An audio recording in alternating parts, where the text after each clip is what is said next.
It was a cold gray day at the theme park when I first met Mr. Peepers, the day when my life would change forever. My job was to take tickets from smiling families as they came through the gates, tearing them in half and giving them a stub.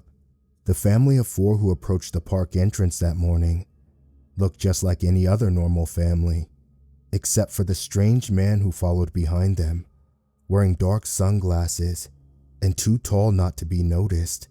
He was wearing an old-fashioned looking suit and a pork pie hat, the brim of which cast his face in shadow.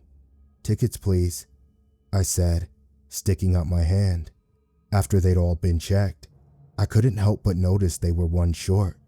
I looked suspiciously at the tall man with sunglasses as the family waited for me to say something.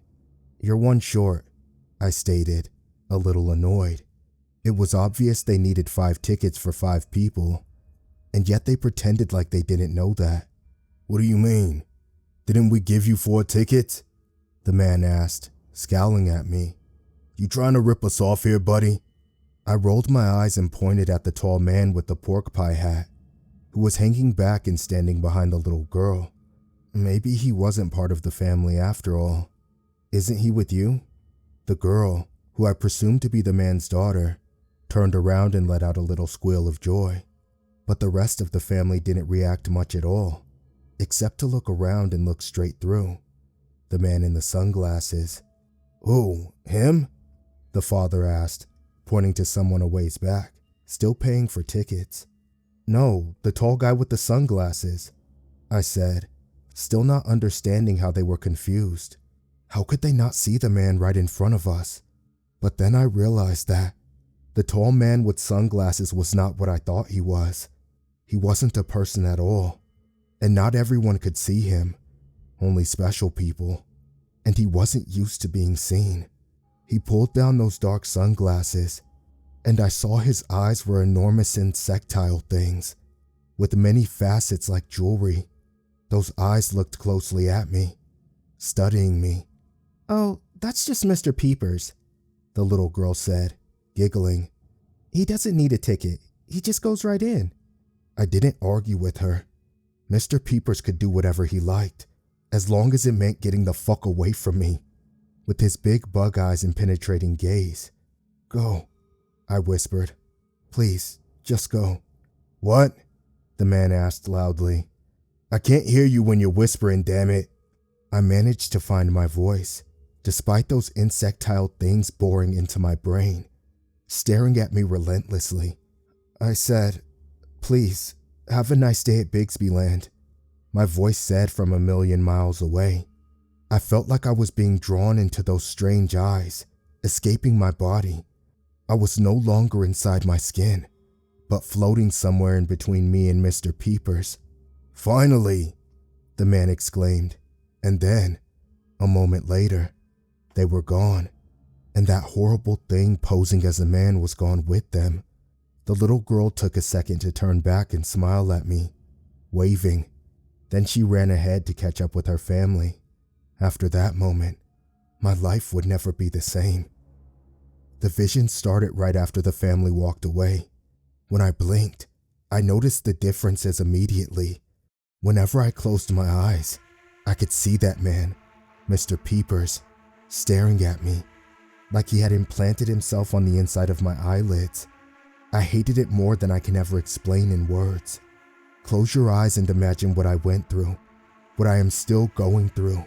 For just a second, close your eyes and imagine that instead of the soothing darkness you're experiencing, you can only see a horrifying face staring back at you, one with oversized insectile eyes, judging you, scrutinizing you, feasting on the contents of your mind. Something like that would be enough to drive most people to the brink of insanity, and over its black precipice with a howl. But somehow I managed to keep my mind intact, if only in the hopes that I would one day rid myself of him. The visions just got worse though. After a few years, I began to see Mr. Peepers when my eyes were open, as well as closed, but I won't talk about that yet. 5 years after that fateful day at the theme park, I ran into the family again. I had kept my job, but now I worked inside the park, at an arcade where I stayed behind the scenes, resetting malfunctioning machines and cleaning up puke mostly. What can I say? It wasn't glamorous, but it paid the bills. And the park management seemed to have noticed my increasing anxiety and odd behavior, because they had long ago relegated me to work in a position without much face-to-face customer interaction. The young girl was a teenager now, and she was playing a racing game with a friend. It would have been hard for me to miss her. Mr. Peepers was looming just behind her. As soon as I looked at the two of them from across the arcade, both of them turned sharply to stare at me. Not the girl and her friend, but the girl and Mr. Peepers. When he saw me, he lowered his sunglasses again and began to move toward me, closing the distance between us quickly with his long strides, the pants of his old-fashioned suit making a loud swishing noise. I didn't hesitate. I dropped the mop I was holding and ran from there, never looking back. When my boss called later that day, I told her I was quitting, citing medical issues. Something at the park was triggering a deep anxiety within me, and I'd been having panic attacks. That was the closest I could tell her to the truth without sounding ridiculous, and I've never been fond of lying. She offered to let me take an unpaid leave of absence rather than quitting, and I told her I would think about it, but part of me knew I would never return to that place. At least, so I thought. It was 3 a.m. when I got up to use the bathroom in my apartment. The hallway was dark as I padded barefoot towards the washroom on the left. The floorboards creaked loudly with each step I took as I approached the doorway, feeling anxious of what might be lurking in the dark. I poked my head around the entrance, letting out a sigh when I saw the washroom was empty. Flicking on the light switch, I entered the room, walking on tiptoes. I felt like I needed to be quiet for reasons I couldn't ascertain, as if my movements might wake up a slumbering giant.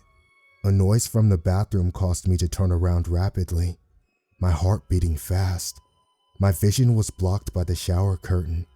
That opaque divide set me off. I had to make sure. My heart was pounding out of my chest as I pulled back the shower curtain, needing to see inside, needing to make sure I was alone. I tore the shower curtain hard to the left, ripping it from 3 of the hooks in the process. Empty. I turned back around, leaving it open. Why had I ever closed it? I didn't even remember doing it. Looking into the mirror, I saw my eyes were red and inflamed, as was the norm lately. I never wanted to blink, since I wanted to avoid seeing that horrible face of Mr. Peepers behind my eyelids. So I kept my eyes wide open as much as possible, splashing water on my face. I tried to ease the burning of that redness. The water was cold and refreshing, and for a few seconds, I managed to forget about Mr. Peepers. I rubbed my face with a towel and hung it back up on the rack. "You're okay," I said aloud, looking at myself in the mirror. "Everything is gonna be fine." And suddenly, without warning, I felt him next to me. The presence of someone very tall and looming, staring at me, was immediately palpable. I didn't want to look, but I had to. I turned around, and there he was, standing in my bathroom, real as he'd been at the theme park, and he was smiling, his eyes boring into me. I screamed so loud that I thought the mirror would shatter in front of me, but it stayed intact.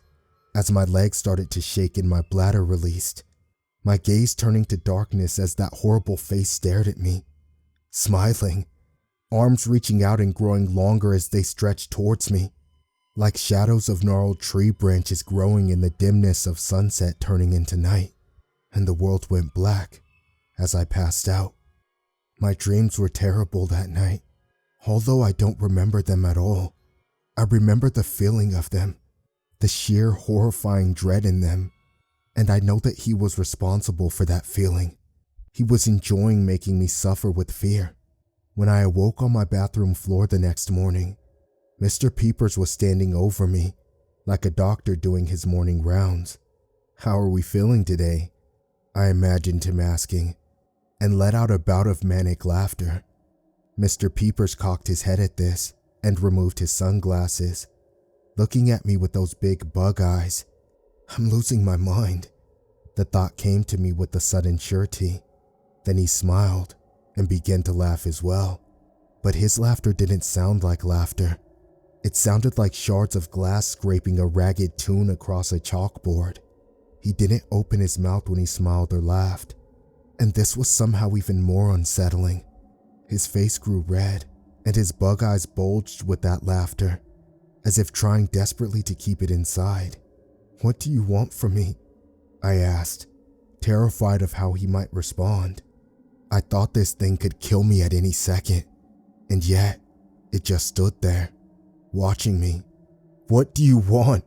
He didn't answer. "I've been seeing you every time I close my eyes, ever since that day. Fuck. Why me? Why did you choose me?" Again, he didn't answer. "Is it ever gonna stop?" I thought he wouldn't respond, leaving me with nothing. But then, he slowly shook his head, and that horrible held-in laughter came again. That head shake could only mean one thing. No, this was never going to end. I was stuck with Mr. Peepers now, whatever he was, and he wasn't leaving anytime soon. For the past 10 years, I've been doing research, trying to figure out what this thing is that's haunting me. I've scoured the internet, dug through dusty tomes and forgotten sections of old libraries, and visited bookstores belonging to witches, occultists, and paranormal enthusiasts. Some of those places made the hair on the back of my neck stand on end, and I felt a power similar to what Mr. Peepers emits, but I couldn't find anything about him in any books or online resources. Many of the people working at these places asked me if I was all right, and some even recommended that I go see a doctor. They told me I didn't look well, and they were right, but I knew that no doctor could help me. I didn't bother to tell them that fact. "Thanks," I'd say instead. "I'll do that." Lack of sleep was starting to get to me, and after dealing with this entity for 15 years, I knew I was on the brink of something bad happening. I had walked into traffic unintentionally nearly a dozen times, just in the past few months. I was fired from every odd job I took, each time for being inattentive and not finishing my duties on time. It was like I was in a haze, and worse yet, I began to see more and more strange hallucinations, more creatures like Mr. Peepers. One day, while walking down the street to go to the store, I saw what could only be described as a gremlin, holding the bloody carcass of something in its mouth before turning down a dark alley. I tried to convince myself it was a dog who'd gotten a hold of a rat, but I knew it wasn't. Another time, I found myself staring out the window at something standing in the glow of a streetlight. It seemed like it was staring at me, but after a few minutes, it wandered off. I could have sworn it was ambulating using at least 6 legs. The black silhouettes of insectile mandibles on its face were clearly seen as well, but I told myself I'd imagined those. I could list off 100 different strange things that I saw during this time. As the world around me grew more surreal and dreamlike, deer walking on their hind legs, with red eyes, speaking to each other in dark voices before walking off into the forest, giant spiders being lowered from clouds, tethered to silken strands of webbing, picking off birds and squirrels and wrapping them in webbing before rappelling back up into the sky, mushrooms that grew from my walls and dripped like melted wax onto the floor, before crawling toward me and trying to bite me.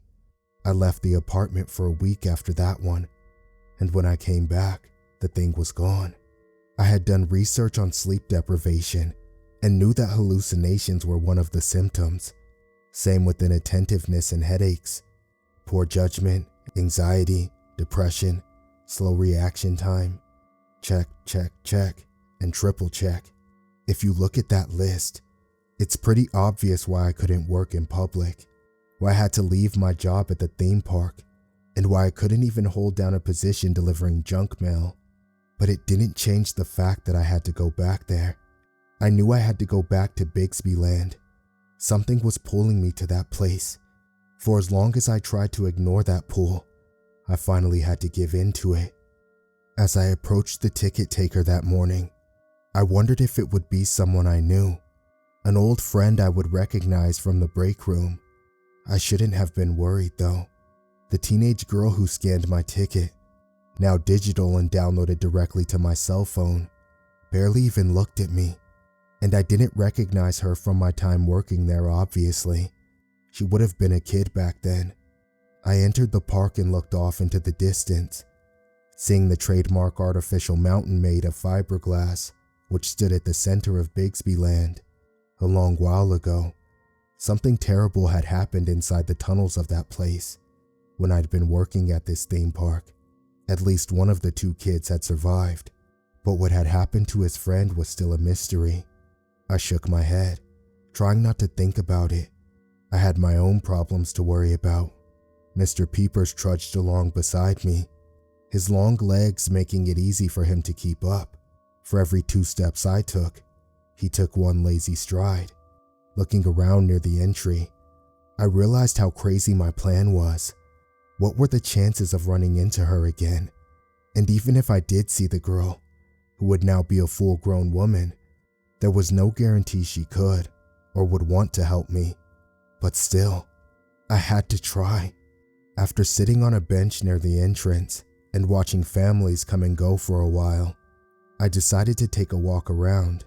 I could cover more ground that way and hopefully see more faces. I walked along the cobblestone path, trying to ignore Mr. Peepers, and looked instead at the water fountains and pools which stretched for several hundred yards to my right, separating one side of the promenade from the other. Shops and restaurants were to my left, and off in the distance, I could hear the shrill screams of children on the rides. Crashing into the bulk of someone tall and wide, I apologized profusely. I had been so distracted looking at the sights, I hadn't even seen him or his cart. The sweaty man didn't budge, and I felt my jaw ache from the impact of slamming into his back. The sticky sweat which dampened his pale yellow shirt was now clinging to me everywhere, and I wanted nothing more than to take a shower at that moment. It felt slimy and disgusting, and the warmth radiating from him was so intense, I could still feel it from where I stood, several feet away. I backed up even more, sensing something was wrong about this man. He turned around slowly, taking his time, and I saw he was holding something in his hands which at first I mistook for a balloon. He pulled and stretched the rubbery thing, then held it up to his face and began to blow into it. I tried to make sense of his features as he inflated the balloon thing with great heaving breaths of air, but each second that passed made the balloon thing bigger, covering his confusing features. He reminded me a bit of a clown, with his face painted white, with red-rimmed eyes and mouth. His hair was likewise red and puffed out to the sides, also giving him a clownish appearance. But that was where the similarities ended. His hands were not hands but sharp talons, like on an eagle, pitch black with long hooked claws. He wore a yellow shirt with red suspenders, and had a huge gut that seemed to move and bulge, as if alive and filled with giant squirming worms. He was blowing up that thing that looked like a balloon, but wasn't, and I managed to shift my focus for a second to see more clearly what it was. Despite looking closely at it, I still wasn't sure. It was like the skinned carcass of some deceased creature that didn't exist in our world, something between a giant rat and a possum, and as it expanded past its capacity, it exploded, spraying me with entrails and sticky warm blood. I closed my eyes and screamed. The sound erupted from me like an explosion, and I felt eyes turning to look at me from all around. I heard the gasps and shocked cries from families, people who were just visiting the park to have a fun, wholesome day, and were now subjected to the sight of me covered in blood and guts. But there was no blood and guts, no clown creature blowing up horrifying balloon animals. Just me, standing there, after screaming my head off in the middle of a brightly lit theme park. "What's wrong with him?" someone asked. It sounded like a snobbish woman. "Mental problems," someone else answered. Can we just have a normal day for once?" What the hell? The voices were rising and intermingling, all accusing, all mocking, teasing, hateful, unforgiving voices. I'll get a manager. Forget the manager, call the cops. This guy's nuts. And then, with a calm, steady voice, came another. He's with me. It's okay. I'll take care of it. A warm hand grasped mine and pulled me from the crowd as I closed my eyes and pretended I was anywhere else, too ashamed to look at the faces around me for another second. Keep a closer eye on your patient, someone yelled, and I realized they thought she was my nurse. I could still hear their voices, making fun of me and insulting me, but thankfully, they faded into the distance as we walked away from there. After a while, I realized my eyes were still closed, and I blinked them open, afraid of what I might find here, in the real world. The girl who was holding my hand was not a girl anymore, but it was her. I was sure of it. I recognized her as surely as I would my own mother. They're awful, I know. I'm sorry you had to go through that. Trust me, I know more than most how bad it can be. Another thought occurred to me then. The clown. He'll kill them. She cut me off with a finger to her lips, shushing me. Quiet. They're safe. He can't hurt you, unless you let him. She looked to be in her 20s now, and had grown up to be a young woman. She wore all black like a goth, and her nails and lips were painted the same dark shade. It's you, isn't it? The girl from way back then? You saw him too. He was with you. Mr. Peepers, he infected you? She asked simply. I didn't have an answer for that. I wasn't sure what he'd done to me, but I supposed infected was as good a word for it as any. Yeah, I said, and now I'm seeing others too, like that one back there, the clown. I saw him, she said, sitting us down at a table in an outdoor seating area. I've been looking for you, you know? Really? Why? I asked. I would have thought you'd be happy to get rid of him. He's my problem now, right? She sighed. I wish it were that simple, she said, looking up at Mr. Peepers, who was standing just a couple feet away. What do you mean? Do you actually understand what's going on here? She took a long moment to collect her thoughts, then began. Yes, I think I do. It took a long time, but I really think I've started to figure it all out. Well, tell me, please. I'll do anything to get rid of him. Anything. You may never be able to completely rid yourself of him, or any of them, but you can limit your interactions with them. Mr. Peepers was walking closer to her now, hovering over her, looking as if he was trying to intimidate her.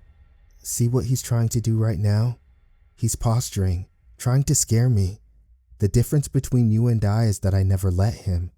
He was lowering his sunglasses, leaning in closer, until his face was inches away from hers. She turned to face him, then spat in his big bug eyes. I'm not afraid of you, she said, and looked back at me. Did you ever figure out that he was feeding on your fear? That's what his kind does. That's why he left me and went to you. As soon as he realized you could see him, my mind was racing, thinking through all of this. In all the time I'd seen Mr. Peepers, it had never occurred to me that he could be feasting on my emotions, specifically my fear. But it made perfect sense. It was like a symbiotic relationship, or more realistically, a parasitic one. So, what the hell do? I asked. Just act like I'm not scared until he goes away? She laughed humorously. No, it's not enough for you to simply pretend. You need to actually forget your fear of him. It might be difficult, but try to think of him like a joke, a clown. I hate clowns. They freak me out. Sorry, bad example. I just mean, try to be amused by him. Think of him as an annoying younger sibling or something like that. That's what I did. I thought he was my imaginary friend. Or maybe I just convinced myself of that to make it easier. I don't really remember, but either way, it had the same effect. He latched onto you to get away from me, because he felt your fear and he knew he'd starve to death if he stayed with me. I thought about this for a while, then something came back to me. The first time I saw him in my apartment, I passed out, I said. I woke up the next morning to see him standing over me, like a doctor doing his morning rounds. I think I was already losing it a little bit because I started laughing, and I don't think he liked that. He pretended he was laughing too, but it didn't look like he was enjoying it. It looked a little bit like it was hurting him. The woman smiled when I said this last part. Really? That's very interesting. Why? She looked up at Mr. Peepers and laughed in his face. He cringed backwards, ever so slightly, because that piece of shit pretty much ruined my childhood, so I hope you can keep it up. She stood up and looked about ready to walk away. I jumped to my feet, terrified of losing her wisdom. Wait, that's it? Can't you give me anything else? She stood there looking at me for a few seconds, uncertain, and that's when I read between the lines and began to understand. There was a reason she wanted to leave so quickly. Mr. Peepers scared her a lot more now than he ever did as a child, and she didn't want him latching on to her again. I couldn't blame her. Good luck, she said, and began to walk away. Then, after a few steps, she turned around and looked back. There's not many people out there who can see him, she said. If you want to find someone to take him off your hands, you're gonna need to start looking. I think I got lucky with you. People like us, we're 1 in a million, maybe less. Who knows? It could just be the two of us. And just like that, she was gone. I left the theme park that day with a mission, and for the first time since meeting Mr. Peepers, I had a glimmer of hope. Now I have a weapon to use against him, and something to look forward to. A real chance at getting rid of him. If only I can really start to think of him as a joke, and no longer fear his bug eyes on the back of my eyelids every time I blink. It's harder than it sounds, but I'm trying my best. I'm trying everything I can. I try to genuinely find amusement in his strange features and ridiculous pork pie hat. Anything to make him seem less scary and more funny. With the last of my savings, I'm taking Mr. Peepers on the road. We're going to be traveling all over. I'm going to be staying away from theme parks, since he seems to enjoy basking in all the fear floating around those places, as people ride roller coasters and get sent screaming through the air on various rides. Instead, I'll be going places that are happy and carefree, places with lots of crowds, lots of people, sports stadiums, giant concerts, festivals, and I'll be watching for that one look of recognition in the eyes of a ticket taker, asking if I have a second ticket for the tall gentleman behind me, wearing sunglasses.